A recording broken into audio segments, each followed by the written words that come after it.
কার্যক্রম নিষিদ্ধ আওয়ামী লীগের সাবেক মন্ত্রী দীপু মনির স্বামী এবং সুপ্রিম কোর্টের আইনজীবী তৌফিক নওয়াজকে বনানী কবরস্থানে দাফন করা হয়েছে। বৃহস্পতিবার বিকাল 2:45টায় দাফন কার্যক্রম শেষ হয়।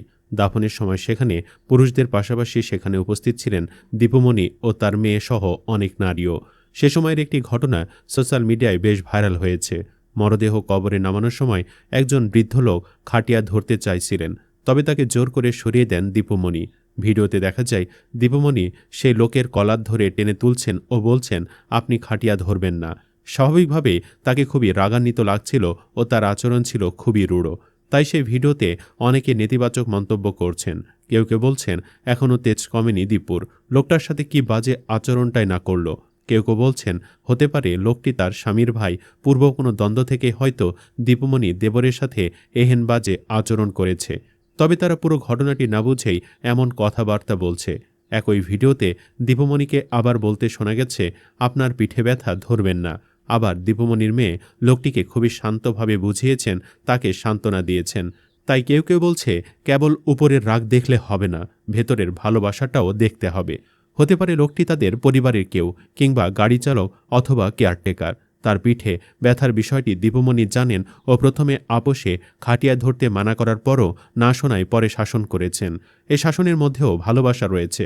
তবে ঘটনাটি আসলে কি ছিল সেটা দীপুমণি কিংবা তার মেয়ে অথবা লোকটির থেকেও জানা সম্ভব হয়নি। কারণ স্বামীর দাফন শেষে সন্ধ্যা 6টার আগেই কঠোর নিরাপত্তায় দীপুমণিকে মুন্সিগঞ্জ জেলা কারাগারে নিয়ে যাওয়া হয়। বনানী গোরস্থানে বিকাল 2:45টায় বৃষ্টির মধ্যে বাবা আমিনুর রহমানের কবরে তৌফিক নওয়াজকে দাফন করা হয়। পাশেই তার মা খায়রুন নেসার কবর। প্যারোলে মুক্তি পাওয়া দীপুমণি এ সময় কবরস্থানে উপস্থিত ছিলেন। তাদের মেয়ে দীপান্বিতা নওয়াজ বাবার কবরে মাটি দেন। দাফনের পর মোনাজাতে অংশ নেন দীপুমণিসহ উপস্থিত সবাই। বনানী গোরস্থান মসজিদের ইমাম ওমর ফারুক মোনাজাত পরিচালনা করেন। মোনাজাতের পর স্বামীর জন্য দোয়া করেন দীপুমণি। ঢাকা মহানগর পুলিশ ও কারাগারের নিরাপত্তা কর্মীদের কঠোর নিরাপত্তার মধ্যে দাফনের পুরো প্রক্রিয়া শেষ হয়। স্বামীকে দাফনের পর বনানী কবরস্থানে নিজের বাবা এম এ ওয়াদুদের কবর জিয়ারত করেন দীপুমণি। এম এ ওয়াদুদ ছিলেন আওয়ামী লীগের প্রতিষ্ঠাতাদের একজন। বিকাল 3:15 দীপুমণিকে প্রিজন ভ্যানে তোলা হয়। এরপর প্রিজন ভ্যানটি মুন্সিগঞ্জ কারাগারের উদ্দেশ্যে রওনা হয়। সন্ধ্যা 6টা পর্যন্ত তার প্যারোলে মুক্তির সময় ছিল। 6:02 আগেই প্রিজন ভ্যানটি মুন্সিগঞ্জ জেলা কারাগারে প্রবেশ করে। এরপরে তাকে জেলা কারাগারে নেওয়া হয়। তার স্বামী ও সুপ্রিম কোর্টের আইনজীবী তৌফিক নওয়াজ মঙ্গলবার রাতে ঢাকার কন্টিনেন্টাল হাসপাতালে মারা যান। দীর্ঘদিন ধরে কিডনি ও লিভারের নানা জটিলতায় ভুগছিলেন তিনি। তৌফিক ধ্রুপদী সঙ্গীতেরও চর্চা করতেন। 2019 সালে স্ট্রোক করেছিলেন। সর্বশেষ গত 27 মে হুইল চেয়ারে করে কারাবন্দী স্ত্রীকে দেখতে তাকে আদালতে নিয়ে গিয়েছিলেন স্বজনরা। স্বামীর জানাজা ও দাফনে অংশ নিতে বৃহস্পতিবার সকালে প্যারোলে মুক্তি পান দীপুমণি। সকাল 6:15 তাকে মুন্সিগঞ্জ কারাগার থেকে প্রিজন ভ্যানে করে কঠোর পুলিশি পাহারায় ঢাকায় নেওয়া হয়। সকাল 8:15টায় তিনি কলাবাগানের বাসায় পৌঁছান। তৌফিকের লাশও সকালে কলাবাগানের বাসায় নেওয়া হয়। বাসার নিচে গ্যারেজে ফ্রিজার ভ্যানে রাখা হয় লাশ।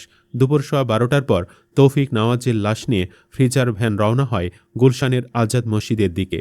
এরপর দীপুমণিকে প্রিজন ভ্যানে করে সেখানে নিয়ে যাওয়া হয়। বা জোহর আজাদ মসজিদে যখন জানাজার নামাজ চলছিল, দীপুমণি বাহিরে প্রিজন ভ্যানে ছিলেন। জানাজা শেষে ভ্যান থেকে নেমে শেষবারের মতো স্বামীকে দেখেন তিনি। এ সময় আবেগঘন পরিবেশ সৃষ্টি হয়। ভিডিওটি দেখে আপনার কি মনে হয়েছে? দীপুমণির আচরণ কি সত্যি রূঢ় ছিল, নাকি কোনো দায়িত্ববোধ ও উদ্বেগ থেকেই তিনি ওই বৃদ্ধকে খাটিয়া ধরতে বাধা দিয়েছিলেন? পুরো ঘটনাটি আমরা নিশ্চিতভাবে জানি না। তাই কয়েক সেকেন্ডের একটি ভিডিও দেখে কারো চরিত্র বা উদ্দেশ্য নিয়ে চূড়ান্ত সিদ্ধান্তে পৌঁছানোর আগে বিষয়টি একটু ভেবে দেখা জরুরি। আপনার কাছে ঘটনাটি কেমন মনে হয়েছে কমেন্টে জানাতে পারেন। আরও এমন তথ্যভিত্তিক ও আলোচিত ঘটনাগুলোর বিস্তারিত বিশ্লেষণ পেতে ভিডিওটি ভালো লাগলে লাইক দিন, চ্যানেলটি সাবস্ক্রাইব করুন এবং নতুন ভিডিও পেতে পাশে থাকা বেল আইকনে ক্লিক করতে ভুলবেন না। ধন্যবাদ।